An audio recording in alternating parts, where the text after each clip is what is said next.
time I think of you, well, something happens in my mind. And every time I try to leave, you're keeping me occupied. I'm losing track of time.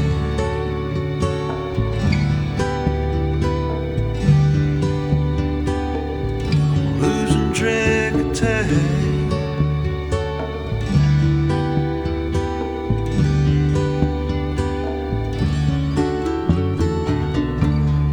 Sometimes love is a thought we held too long.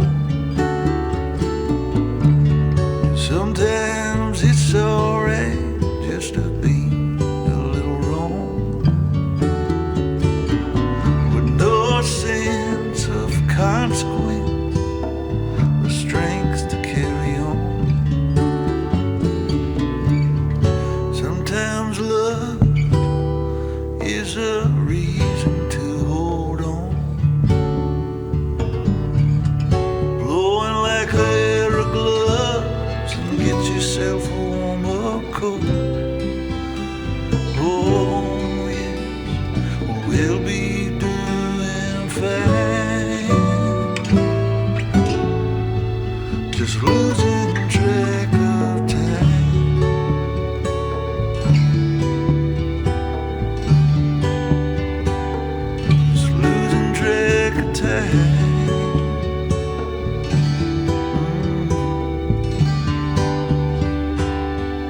The face notch that was taken out was probably around 50 to 60 degrees, so a common notch. And then the back cut was started. Start to think about the back cut with a forward-leaning tree. As the tree starts to move, then more or less it's going to start to pull any fiber that's still attached. So I watched, and even wedges were put into the tree, the back of the tree, and hammered in. And you know, when people don't really understand a forward-leaning tree, there's no reason for wedging. What was holding the tree in that case, and I think the reason why they thought they needed wedges, was simply because the tree wasn't moving yet. Well, why the tree wasn't moving was simply the fiber that was still holding. In other words, it wasn't set up with a hinge. It was set up with still probably a third of the tree still holding as far as the fiber that was being cut. And the other reason was because the hinge was way too thick during the movement of the tree. So when that happens, you're going to get pulled fiber. The hinge breaks from the back to the front.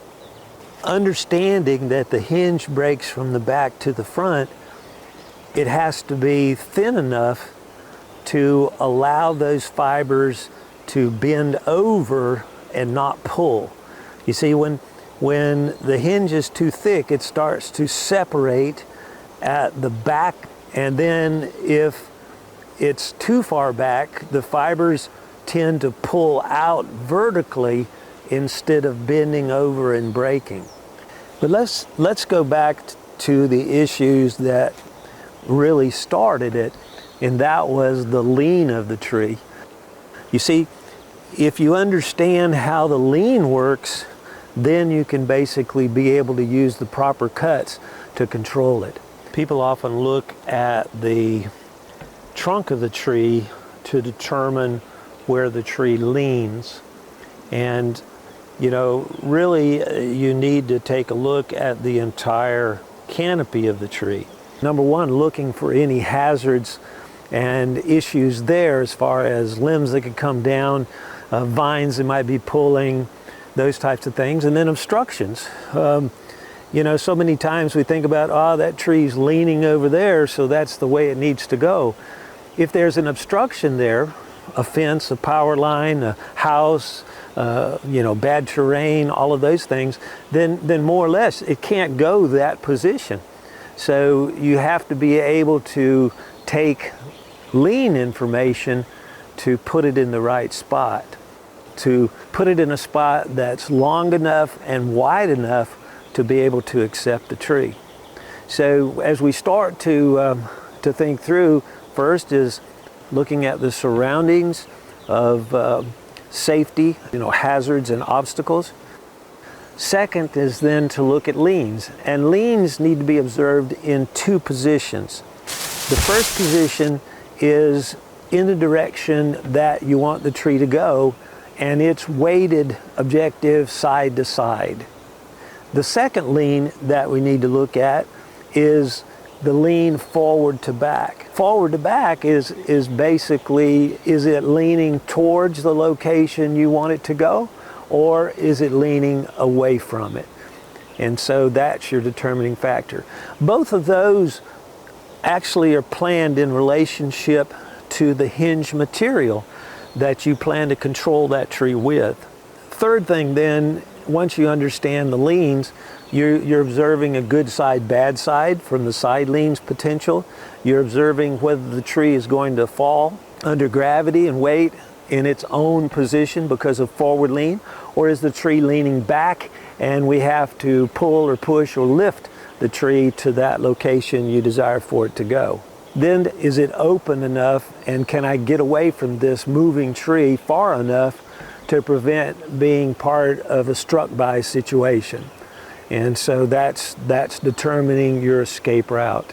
Fourth is the hinge itself, and that's looking to see, number one, is it going to be thick enough to be able to support the weight of the tree? And that means, is it going to start to tear or pull fiber, or is it going to basically bend as it starts to move in the direction you want it to go? And then the other is side to side. It supports the length of the hinge, supports the side weight of the tree. And so both of them keep it attached, maintaining control of the side weight as well as maintaining the hinge breaking back to front till the tree gets to the position it needs to be. And then the last, what you're using all of this 4 steps of information for, is to determine what type of back cut that I need to place. Any resistance, too thick of fiber, face notch closes, or possibly the direction's not correct and you end up with the tree hitting another tree or catching a larger limb and twisting, that's what causes the fiber pull. It all comes down to that 5-point plan. We look to see, why does this happen? Why does that happen? We're not picking technique to be able to say, oh, that didn't work or this didn't work. It probably didn't work because of 1 or 2 reasons. First of all, the plan wasn't complete. The operator didn't understand the planning process, or basically the operator didn't follow the plan and ended up with damage to the tree or properties. Taking the farthest limbs of the canopies to the left, farthest limbs to the right.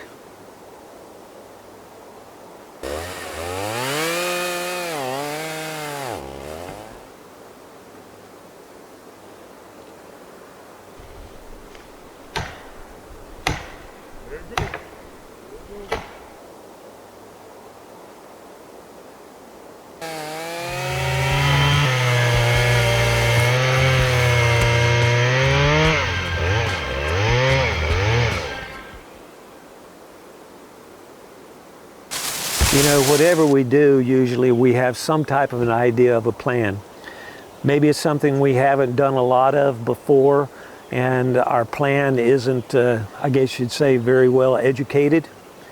But then there's also the situation to where we have something that didn't go exactly right. We start off with a good plan, but then if something doesn't go right, it's kind of like, oh, well, nobody's hurt, let's get it cleaned up, we'll go from there. But if we really have a plan to begin with, and we come back and reevaluate what worked, what didn't, then we're able to really get better at what we do.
I have a big tree to move. I put 2 wedges.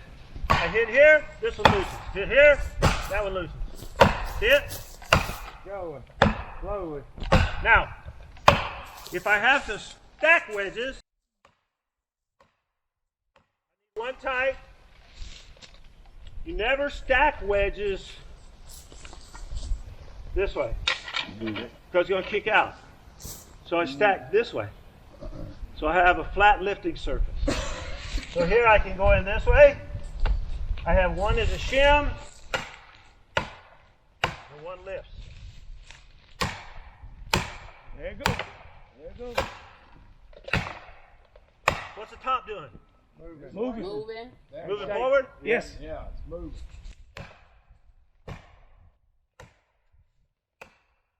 You about got all the forward lean you're going to get. It's about to hinge on off of there.